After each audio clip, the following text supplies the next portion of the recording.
Testimoniare in questo momento è necessario perché è un impegno che va al di là del risultato. Testimoniare non è propagandare, testimoniare non è neanche fare strategia o tattica, testimoniare è qualcosa che non ha un fine, è. Testimoniare lo fai quando spesso non hai altra scelta per proclamare una verità. La testimonianza parla piuttosto al tempo che al presente. Quando sai che non ti crederanno, quando sai che, per esempio, la foto di Aylan, il bambino trovato morto, annegato sulle spiagge turche, e migliaia di persone pensano sia un bambolotto, una fake news,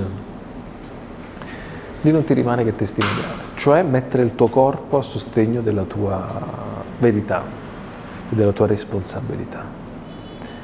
Per questa ragione parlare oggi di immigrazione si può fare solo testimoniando.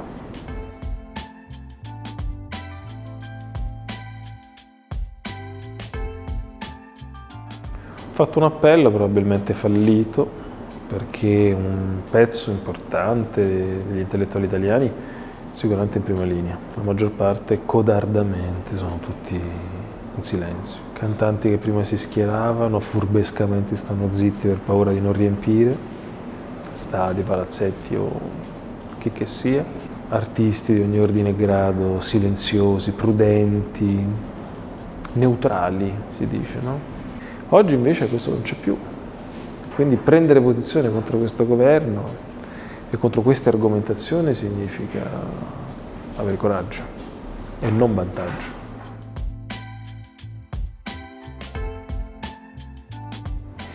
Le seconde generazioni ridisegneranno completamente il paese, perché si tratta di nuovi italiani che hanno qui studiato, che si sono qui salvati spesso, che hanno dato in molti casi il meglio a scuola e che quindi possono mostrare che Italia non è né colore della pelle né religione, ma è costruire. E quindi le nuove generazioni mostreranno questa apertura. Dentro a una alchimia che già abbiamo visto in Francia, in America, e cioè che appunto il paese in cui vivi, in cui sei nato, lo celebri ogni volta che crei, esisti, lavori in quel paese. E questo secondo me sarà fondamentale per smascherare tutte le palle che ci hanno detto sul pericolo dell'invasione e sul fatto che non possa esistere un italiano nero o islamico e che esiste una codifica dell'italiano, cioè, bianco, cristiano. Tutto questo sarebbe una descrizione troppo limitata al nostro paese. Ecco, loro romperanno questa limitatezza.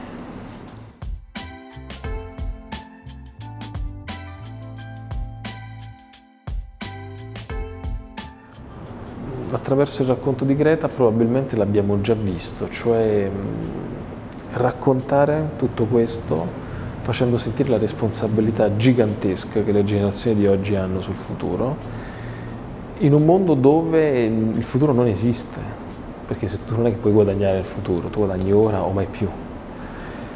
E Greta ha permesso di attirare attenzione e di conservarla questa attenzione su un tema chiaro, e cioè che si sta distruggendo il mondo che dovremmo chiaramente lasciare in eredità.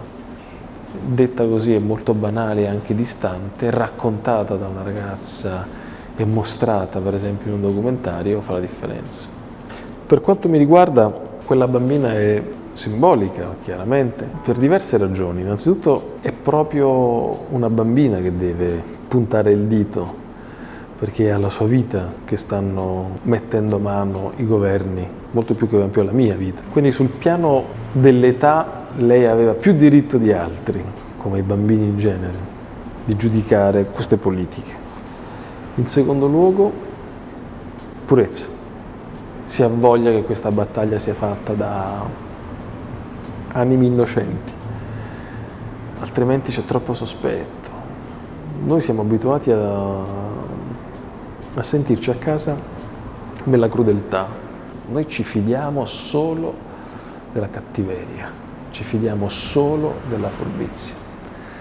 Quando non c'è cattiveria, non c'è furbizia, non ci fidiamo. Questa bimba, questa ragazza, potrei dire, aveva una traccia di importante di disinteresse. Una delle cose incredibili è che le mafie hanno investito nelle energie alternative prima di tutti. Le mafie hanno messo mano sul coltan prima che il mondo mediatico si accorgesse del coltan, del minerale che serve ai telefoni per conservare l'energia. Le mafie sfruttano sicuramente i cambiamenti climatici, probabilmente mi sento di dire che ne sono corresponsabili. L'Africa, gran parte delle organizzazioni criminali ne gestiscono i rifiuti tossici inglesi, americani, dove vanno in Africa. Credo che il vero problema, diciamo, in questo momento che leghi criminalità a cambiamento climatico sia nella capacità che hanno le organizzazioni di connettersi con la necessità di mercato. Se domani servono più pannelli solari, li fanno loro. Se domani serve petrolio, ci sono loro. Se domani serve carbone, ci sono loro. Se serve coltan, ci sono loro. Si infiltrano laddove c'è cash. Osserva le mafie, capirai le necessità del mondo. Vedrai che loro inizieranno a commerciare acqua, già lo fanno nel dettaglio, la distribuzione, ma commerceranno l'acqua appena l'acqua sarà di valore come il petrolio.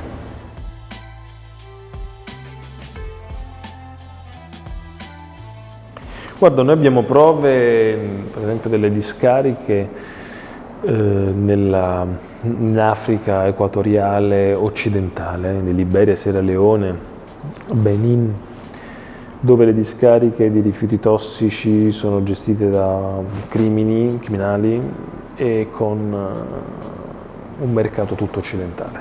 Poi abbiamo tutta una serie di prove che mostrano, per esempio, come la desertificazione aumenti la capacità delle organizzazioni criminali di trafficare coca. Se tu non hai più un villaggio, se tu non hai più una struttura e hai soltanto deserto, quello ti diventa tutto sito di stoccaggio di roba. Quindi là dove avanza il deserto, là diventa un nuovo hub, lì diventa un nuovo hub per la coca. E poi in ultimo abbiamo le prove della assoluta rapacità delle organizzazioni criminali nel finanziare progetti minerari in grado di poter appunto mettere le mani sul nuovo oro, che era appunto quel coltan a cui facevo riferimento prima.